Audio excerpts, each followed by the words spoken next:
बिस्मिल्लाहिर्रहमानिर्रहीम। अस्सलाम वालेकुम व्यूअर्स, कैसे हैं? खुश रहिए, दुआओं में याद रखिए और वीडियो को लाइक कीजिए, चैनल को सब्सक्राइब कीजिए। आपके सामने ग्रीन बटन मौजूद है, उसे प्रेस करेंगे तो रोज़ की रोज़ वीडियोस आप तक पहुंचती जाएंगी। आज की जो वीडियो है वो सेम वही टॉपिक जो आजकल माशरे में मसाइल चल रहे हैं। आपके सामने आ रहा है कि वाई वी ब्लेम अदर्स, हम दूसरों को इल्ज़ाम क्यों देते हैं। एक छोटा सा वाक़या है, पिछले दिनों सोशल मीडिया पे ही मेरी नज़रों के सामने से गुज़रा, आपसे शेयर करती जाऊँ, कहानी खुल के सामने आ जाएगी आपके।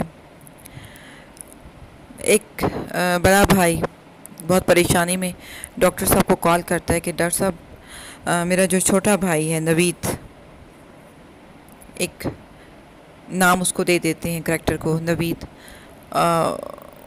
वो मुझे लगता है कि आजकल उसके कानों में कोई मसला चल रहा है, वो ऊंचा सुनता है। मुझे 6-7 दफ़ा बात करनी पड़ती है और जब मैं बिल्कुल उसके पास जाकर बात करता हूँ तो वो मेरी बात को अंडरस्टैंड करता है और मुझे जवाब देता है। तो डॉक्टर साहब ने कहा कि ठीक है, उसका चेकअप कर लेते हैं, लेकिन मैं 2 दिन के लिए चूँकि शहर से बाहर हूँ तो आप एक छोटा सा एक्सपीरियंस कीजिए और मुझे बताइएगा, आप तक बात खुल जाएगी।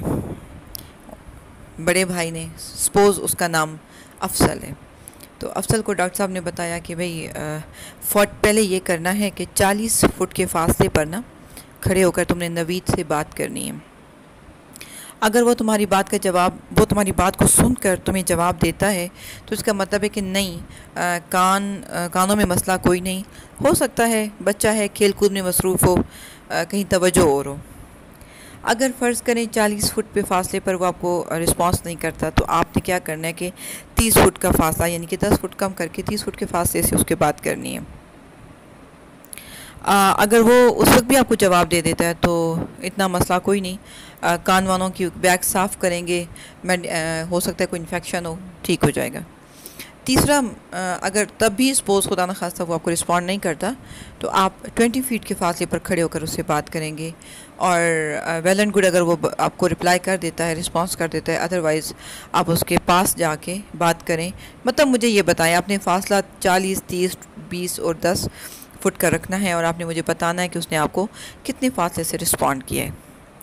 ठीक हो गया, डॉक्टर साहब की ने कॉल डिस्कनेक्ट की। फजल साहब उठे और अपने भाई नवीद को अंदाज़न 40 फुट के फासले से जवाब दिया कि नवीद क्या कर रहे हो। No response. ज़ाहिर बड़ा भाई था, छोटे भाई के लिए परेशान हुआ कि अभी इसकी उम्र ही क्या है, अगर इसको कानों का आला लग गया तो। खैर, हिम्मत की, 30 फुट के फासले से फिर उसको पूछा, हाँ भाई नवीद क्या कर रहे हो। No response. 20 फुट के फासले पे आके पूछा, फिर नवीद क्या कर रहे हो। No response. 10 के फुट के फासले पर जाकर पूछा कि नवीद क्या कर रहे हो। No response. अब तो फजल साहब बहुत परेशान हुए, पास गए उसके और उसको ऊंचा होके बोला कि नवीद यार क्या कर रहे हो, 6 दफ़ा पूछा है, तुमने मुझे जवाब नहीं दिया। तो नवीद बेचारा जो कंप्यूटर पे काम कर रहा था, 9वीं 10वीं का तालिब इल्म, परेशान होकर बोला, भाईजान कमाल करते हैं आप भी, आपने मुझसे 6 दफ़ा पूछा कि नवीद क्या कर रहे हो और मैंने 6 दफ़ा बताया कि असाइनमेंट तैयार कर रहा हूँ। The game is over. क्या हुआ कहानी में ये हुआ कि फ़ज़ल साहब को शक था कि जब मैं बात करता हूँ नवीद रिस्पॉन्स नहीं करता, इसका मतलब है कि मेरा भाई बहुत अच्छा ओबीडियंट बच्चा है, तो यकीनन उसके कानों में मसला है, उस तक मेरी आवाज़ नहीं जाती। डॉक्टर साहब ने एक फार्मूला मोटा सा बता दिया कि उसके कानों को चेक किया जा सकता है, जैसे आँखों को डॉक्टर साहब चेक करते हैं मुख्तलिफ़ फासले से, अल्फ़ाबेटिक्स आपके सामने रख के मुख्तलिफ़ मोटाई के, सेम इसी तरह। लेकिन बकौल फजल के नवीद उसको नहीं कर पा रहा था, परसीव नहीं कर पा रहा था, उसकी आवाज़ उसके कानों तक नहीं जाती थी। तो करते कराते 40 फुट, 30 फुट, 20 फुट, 10 फुट, और नवीद साहब बिल्कुल तब बोले जब पास आके बैठे। हालांकि हुआ ये था कि कान फजल के ख़राब थे, उसे नवीद का जवाब सुनाई ही नहीं देता था लेकिन फजल को लगा कि नवीद के कान ख़राब है। ठीक हो गया ना। अब यहाँ पे वो टॉपिक स्टार्ट हो जाता है कि अगर मेरे इस टॉपिक के वाई को हटा दें, एक सेंटेंस बन जाएगा, एक प्रॉपर फ्रेज़ कर रीफ्रेज़ कर दिया जाए वाई हटा के, क्या बनेगा कि वी ब्लेम अदर्स। यानी कि कभी हमें ये नहीं लग सकता कि हम भी गलत हो सकते हैं। जैसे फ़ज़ल के ख़्याल में को ख्याल भी नहीं आया कि मेरे कान ख़राब हो सकते हैं, उसको ये ख्याल था कि नवीद के कानों में कोई प्रॉब्लम है, नवीद को सुनाई नहीं देता, तभी नवीद मुझे जवाब नहीं देता। ये हम करते हैं, आप भी करते हैं, मैं भी करती हूँ, हमारे इर्द गिर्द रहने वाले भी करते हैं। हत्ता कि जैसे छोटे बच्चे हैं, मेरा बेटा है 6th क्लास का स्टूडेंट है, एक दिन इसने बड़े आराम से टीचर को कहा, ये कोई साल भर पहले की बात है, और मुझे कॉल आई इसकी टीचर की, इसने होमवर्क अच्छा नहीं किया हुआ था। तो इसकी टीचर ने कहा कि भाई तुमने बेटा काम ठीक नहीं किया, तुम बहुत गंदा लिख रहे हो आजकल। तो स्ट्रेट फॉरवर्डली ही रिप्लाइड कि मैं क्या करूं टीचर, मामा के पास ना टाइम ही नहीं होता। उसकी टीचर की जब मुझे कॉल आई तो मेरे लिए बड़ा वो एक अजीब सा मोमेंट था, उसको क्या मैं नाम दूं, बड़ा परेशानी वाला मोमेंट था कि मैं तो जॉब के अलावा घर से बाहर निकलती ही नहीं, ना मार्केट्स, ना कोई फंक्शंस, ना कोई पार्टीज़, ना कोई दोस्त है बाप, कुछ भी नहीं। तो ये कैसे इसने कह दिया कि मेरी माँ के पास तो टाइम ही नहीं होता। हालांकि उसी दिन का वाक़या, मतलब जिस दिन उसने अच्छा काम नहीं किया हुआ था, मैं उसको डांटा, मैं कहा देख लेना, तुम्हारी टीचर जब मुझसे पूछेगी तो मैं कहूँगी कि अब्राज ने काम बहुत बुरा किया। उससे पहले मेरे बेटे ने अपने आप को सेव किया और उसने कह दिया कि टीचर मामा के पास तो टाइम ही नहीं होता। उसने जल्दी जल्दी होमवर्क करवाया तो फिर मैं ऐसा ही कर सका। अब इतना छोटा सा बच्चा, मैं हमेशा ये बात करती होती हूँ कि हर बंदे को ना अपने आप को सेव करने का, सिक्योर करने का राइट है, लेकिन हमने इस राइट को ना अपना राइट ही समझ लिया है। हम हर बात में दूसरों को ब्लेम करते हैं,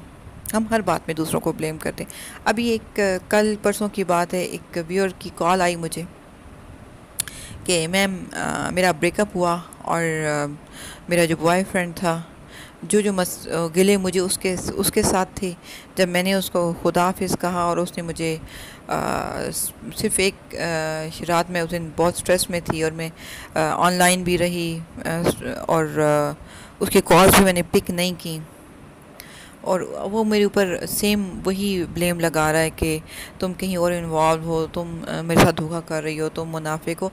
मतलब कहने का ये है कि वो रो रही थी और यही कह रही थी कि जो गिले मुझे करने चाहिए थे, जिसकी वजह से मैं पीछे हट रही थी या मुझे नाराज़गी थी अपने बॉयफ्रेंड के साथ, मेरे बॉयफ्रेंड ने वही चीज़ें मेरे ऊपर डाल दी। यानी कि उसे पता था कि मेरे अंदर तेरे मसाइल हैं, तो उसने भी प्रिकॉशनरी तौर पर मेरे बेटे की तरह वो मसाइल अपनी गर्लफ्रेंड पे डाल दिए।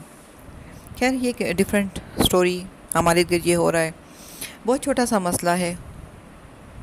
हम अपने आप को ना इसमें डाल चुके हैं, इस मामले में, कि जब हम कुछ गलत करते हैं तो वो हमारी गलती होती है। मेरी स्टूडेंट्स कई दफ़ा हंसती हैं कि मैम अगर ये बात होती है ना ब्लेम गेम की, तो हमेशा को कहती हो कि कभी ब्लेम गेम मत खेलना, अपने आप में भी तो गलती हो सकती है। जैसे मैंने आपको वो फ़ज़ल और नवीद साहब की स्टोरी सुनाई, हम भी तो गलत हो सकते हैं ना, इंसान है ना, फ़रिश्ते तो नहीं हैं।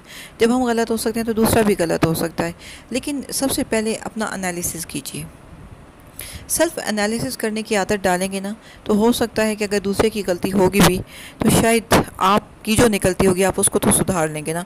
देखिए याद रखिएगा व्यूअर्स, हम दूसरों को नहीं सुधार सकते, हम अपने आप को सुधार सकते हैं, अपने आप को ठीक कर सकते हैं। तो इसका मकसद यही है कि जब आप अपने आप को सुधारना शुरू करेंगे तो आपके हर बंदा अगर अपनी ज़िम्मेदारी ले लेना, देखिए कितना मुश्किल है। अब मैं जिस सिटी में रहती हूँ, अगर वहाँ कम से कम 4 लाख की भी आबादी होगी, फ़र्ज़ करें छोटा सा एक टाउन है, 4 लाख की आबादी है, सपोज़ अब मैं 4 लाख लोगों को तो दुरुस्त नहीं कर सकती ना। मेरे घर के अंदर मेरे अलावा जो 2 लोग और रहते हैं, मैं उनको दुरुस्त करना भी मुमकिन नहीं है। तो 4 लाख की आबादी को तो ठीक करना ही पॉसिबल नहीं। तो सबसे बेस्ट वे क्या है कि मुझे अपने आप को देखना होगा, मैं ख़ुद को देखूं, अपना एनालिसिस करूं। हमेशा वही बात कि जब आप को मिसअंडरस्टैंडिंग हो कहीं पे किसी के भी साथ भी, तो अपनी डायरी उठाएं, उसको लिखना शुरू करें। आपके सामने बहुत सारी चीज़ें खुल के ऐसे आ जाएंगी, बल्कि हो सकता है कि जो हम दूसरे के ऊपर इल्ज़ाम लगा रहे हैं कि यार ये तो हमेशा मेरे साथ यही करता है, हमेशा मेरे साथ यही होता है, या मेरी जो मदर हैं वो हमेशा मेरे लिए यही बस मुझे डांट देती हैं, मेरा भाई जो है उसे सिर्फ मेरी ही गलती नज़र आती है, या मेरे हस्बैंड हमेशा ख़ुद को दुरुस्त समझते हैं, मुझे गलत समझते हैं। लिखना शुरू कीजिए। जब आपने अपनी डायरी में 2-4 दफ़ा के वाक़यात लिखेंगे तो आपको समझ आ जाएगी कि जो आपके साथ रहने वाले कितने गलत हैं और मिस्टेक्स आप में कितनी हैं। मिस्टेक्स हम में होती हैं, लाजमी निकलेंगी। क्यों निकलेंगी? क्योंकि हम भी तो इंसान है ना। अगर हमारे सामने वाला मेरा हस्बैंड, मेरा बेटा, मेरा चचा, मेरा मामू, मेरे उस्ताद, सॉरी टू से, मेरी वाला, मेरे वालिद, मेरे कलीग्स, मेरे साथ सफ़र करने वाले गलत हो सकते हैं, तो मैं भी तो हो सकती हूँ। बस इस चीज़ को देखिए, लेकिन इसके लिए सेल्फ़ एनालिसिस की ज़रूरत है। और छोटी सी चीज़ है ना कि जब हम ब्लेम गेम के इतने आदी हो जाते हैं कि हम हर इल्ज़ाम दूसरे पर डाल देते हैं, हर इल्ज़ाम, अपनी हर गलती, अपना हर फेलियर, अपना हर नुकसान दूसरे पर डाल देते हैं। हल्की सी बात है, मेरी बात आपके दिल को लगेगी। घर में रहते हुए सपोज़ गिलास टूट गया, अब फ़ौरन पूछा जाता है यहाँ गिलास रखा किसने था।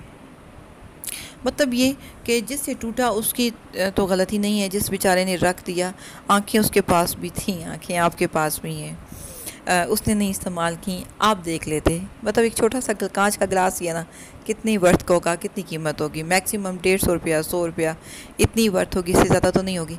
लेकिन हम चूँकि ब्लेम गेम के आदी हैं तो हम गलती दूसरे पर डालते हैं। एक चीज़ और, जो दूसरे पर इल्ज़ाम देना है ना, उसके लिए अगर आप ख़ुद को देखना चाहते हैं तो उसके लिए सबसे पहले ये देखें कि हम उसको इल्ज़ाम क्यों दे रहे हैं। मतलब उस चीज़ को नोट कीजिए जो आपके अंदर एक बात आई है, आपके दिल में ये बात आई है, आप एक इल्ज़ाम दे रहे हैं, फिर आपने उसको दुरुस्त करना है। तो वो लिखिए कि आप उसको क्यों दुरुस्त करना चाहते हैं। जब ये चीज़ लिख लेंगे ना तो आपको अंदर से एक हमारा जो दिमाग है ना, वो हमेशा गेस्टाल्ट थ्योरी को देखें तो एक मुकम्मल करके चीज़ को आपके सामने रखता है। तो वो सारी जो स्टोरी होगी वो मुकम्मल और क्लियर करके आपके सामने रख देगा कि आपने क्या करना है। लेकिन इसके लिए एक बहुत मेन चीज़ की ज़रूरत है। जैसे मैं एग्ज़ाम्पल आपको सिगरेट की देती हूँ ना, कि हम किसी से कहते हैं कि भाई सिगरेट छोड़ दो, या आपके पास काउंसलिंग के लिए पेशेंट आया, उसने कहा जी मैं सिगरेट, उसको कहा गया या वो ख़ुद एग्री है कि वो छोड़ना है, तो सबसे पहले तो आप उससे पूछें कि आप सिगरेट क्यों छोड़ना चाहते हैं, वो आपको रीज़न देगा। फिर वांट की बात आती है कि क्या वाकई वो छोड़ना चाहता भी है। ठीक है, मतलब वो क्या वाकई छोड़ना चाहता भी है। सेकेंडली ये है कि अगर वाकई वो छोड़ना भी चाहता है तो उसे इस चीज़ का के लिए प्रिपेयर हो, उसे इस चीज़ का पता हो कि वो इस सिचुएशन से या स्मोकिंग वाली से निकलना चाहता है। अब हम कई दफ़ा क्या करते हैं, बड़ी छोटी सी बात है ना, मतलब शायद सिगरेट छोड़ना एक बहुत बड़ा इशू हो और किसी को ब्लेम ना करना छोटा इशू नहीं, दोनों इश्यूज़ मुश्किल बराबर की वर्थ के हैं, बराबर के हैं, कि हम लॉजिक्स देते हैं। हम कैसी लॉजिक्स देते हैं कि जैसे सपोज़ एक शख्स विलिंग है कि वो सिगरेट छोड़ दे, लेकिन वो आपको लॉजिक क्या देगा? वो लॉजिक ये देगा कि मैं परेशान था तो मैंने कहा चलो आज मैं पी लेता हूँ। ठीक है ना, ये लॉजिक है। यही चीज़ ब्लेम गेम में आती है कि हमेशा वो शख्स मेरे साथ ये करता है, आज भी वो उसी ने ये सब मेरे साथ गलत किया। हम अपने मामले में, अपने जहाँ पे मैटर्स आते हैं वहाँ पे सेल्फ़ पिटी का शिकार हो जाते हैं। हम ख़ुद को हमदर्दी का बेशक पसंद नहीं करते, बज़ाहिर मैं भी नहीं पसंद करूँगी कि जी मैं तो सेल्फ़ पिटी में हूँ या मैं हमदर्दी हासिल करना चाहती हूँ या कोई ऐसा इशू है, लेकिन ऐसा होता है, ऐसा होता है। हम अपने ही हमदर्दी हासिल करते हैं दूसरों को ब्लेम करने के बाद। और वो जो ब्लेम गेम है वो इसीलिए ख़तरनाक है कि हम डिनाइल का, मेरे ख़्याल में हम डिनाइल का शिकार हो जाते हैं कि मेरे अंदर कोई गलती नहीं है, मेरे अंदर कोई गलती नहीं है और मेरे साथ जो रहने वाले हैं उनके ये मिस्टेक्स हैं। फिर मैं कहूँगी आसान हल है, जब हम चीज़ों को लिखते हैं ना तो उस लिखने का बड़ा फ़ायदा होता है हमें। उसके लिखने का फ़ायदा हमें क्या होता है कि हमारे बहुत सारी सूरत हाल जो आम तौर पर हमारी आँखों से ओझल होगी, हमारे मेन स्ट्रीम ब्रेन में नहीं आएगी, लेकिन जब हम लिखने बैठते हैं तो बहुत सारी चीज़ें हमारे दिमाग में आ जाती हैं और एक साथ जुड़े हुए वाक़यात मुख्तलिफ़ हमारे इसी तरह जब ज़हन में आते हैं तो हमें पता चलता है कि हम कहाँ पर गलत थे। कई दफ़ा क्या होता है कि हो सकता है कि सिचुएशन में हम गलत ना हों, किसी भी सिचुएशन में हम गलत ना हों, लेकिन उस सिचुएशन को बढ़ावा देने में हमारा हाथ हो सकता है। जब बात बढ़ती है तो ज़ाहिर है फिर प्रॉब्लम्स क्रिएट होते हैं। फिर सिर्फ आप ही ब्लेम नहीं करते दूसरे को, आपको भी ब्लेम किया जाता है। तो करते करते प्रॉब्लम्स बढ़ जाते हैं। अब जैसे हस्बैंड एंड वाइफ के दरमियान प्रॉब्लम्स हैं, जब आप एक दूसरे को ब्लेम देंगे तो ज़ाहिर है ये सिर्फ एक गेम नहीं है, वो ब्लेम एक बहुत ख़तरनाक सूरत हाल भी इख्तियार कर सकते हैं। आप अपने बहन भाइयों के साथ हैं, अपने ब्लड रिलेशन के साथ हैं, एक दफ़ा वो ब्लेम देंगे, फिर आप ब्लेम करेंगे, अपने दिल के अंदर उन इल्ज़ामात को रखेंगे। हो सकता है कभी मौका आए तो आपके अंदर इतनी वो कसाफत, इतना वो स्ट्रेस भरा हुआ हो, इतनी वो आलूदगी मौजूद हो इल्ज़ामात की कि आप उनके मुंह पे कह जाएं कि भाई तुमने ये किया फ़लाँ मौके पे, ये किया फ़लाँ मौके पे।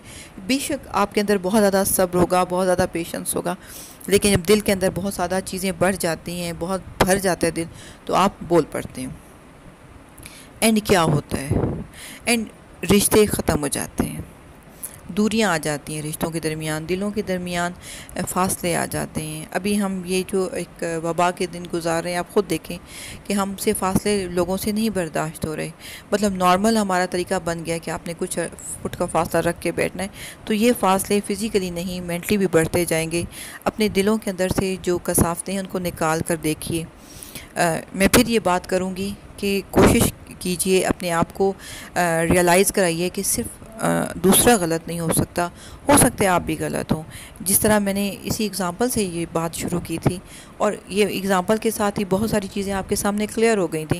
ये तो बाकी सिचुएशंस हैं जो मैं आपके सामने रखती हूँ कि अगर कोई आप किसी ऐसी सिचुएशन का शिकार हैं तो शायद आपके लिए ये जो वीडियो है ये ज़्यादा हेल्पफुल हो, आप बेहतर तरीके से अपने प्रॉब्लम्स को अंडरस्टैंड कर सकें और मेरा जो ये नॉलेज है जब आप तक पहुँचे तो आप उसका से इस्तेफ़ादा हासिल कर सकें। जस्ट ये कोई यूट्यूब के ऊपर बनी हुई, मेरा मकसद यूट्यूब के ऊपर एक जस्ट वीडियोस चढ़ाना नहीं है, व्यूज़ हासिल करना नहीं है, या फिर सब्सक्राइबर्स को हासिल करना नहीं है। मेरा मकसद अपने इस नॉलेज को आप तक बेहतर तरीके से पहुंचाना है और मैं ये चाहती हूँ कि ये तमाम नॉलेज जो आप तक पहुँचे उसका आपको फ़ायदा भी हो। दूसरी बात ये कि अब जहाँ पर भी मैं फिर ये बात इसको वाइंड अप करते हुए कहूँगी कि आप अपनी बातों को, अपने मसाइल को लिखना शुरू करें। जैसे जैसे लिखते जाएंगे वैसे वैसे आपका जो ब्रेन है वो आपको रियलाइज़ कराता जाएगा कि कहाँ कहाँ पर आप गलत हैं और कहाँ कहाँ पर आपको दुरुस्त करना है। क्योंकि हर गलती जो है, मैं फिर कह रही हूँ कि हम इंसान हैं, फरिश्ते नहीं हैं। हम गलती कर सकते हैं, हमसे गलती हो सकती है और हमें अपनी इस गलती को दुरुस्त करना भी आना चाहिए। लेकिन हम दुरुस्त सिर्फ उस वक्त कर सकेंगे कि जब हम रियलाइज़ करेंगे कि हाँ हम गलत हैं। जब हम इस चीज़ के ऊपर डट जाएंगे, वैसे भी व्यूअर्स में एक बात बताऊँ, किसी भी चीज़ के ऊपर डट जाना, भले से आप 100% दुरुस्त हैं, अगले को मार्जिन दीजिए, मार्जिन देकर देखिए, किसी दिन अपने कलीग्स को मार्जिन दीजिए, उनको बात करने का मौका दीजिए। हमेशा फिर वही फ़ज़ल और नवीद वाली स्टोरी दोहराऊँगी। भले से आप दुरुस्त हों, भले से मैं दुरुस्त हूँ, आपको पता है कि इसमें आपकी मिस्टेक नहीं है, आपके किसी बहन भाई की, आपकी स्पाउस की, आपकी सिबलिंग की, आपके कलीग की मिस्टेक है, कोई बात नहीं। वो आपके साथ आपके रिलेशंस में हैं, आपके साथ एक अच्छा टाइम उनका गुजरा है, आप उन्हें मार्जिन देकर देखिए। अगर वो गलत भी हैं, मान लिया वीडियो के एंड में कि आप दुरुस्त हैं, वो गलत है, लेकिन आप ब्लेम्स को साइड पे कीजिए और उनकी मदद कीजिए इस बात को रियलाइज़ कराने में कि आप कहाँ पर गलत हैं और वो कहाँ पर गलत है, इसका फ़ायदा क्या होगा, आपका जो ताल्लुक़ है वो मज़बूती से कायम रहेगा, आप आपस में जुड़े रहेंगे। बहुत शुक्रिया व्यूअर्स, अल्लाह हाफ़िज़।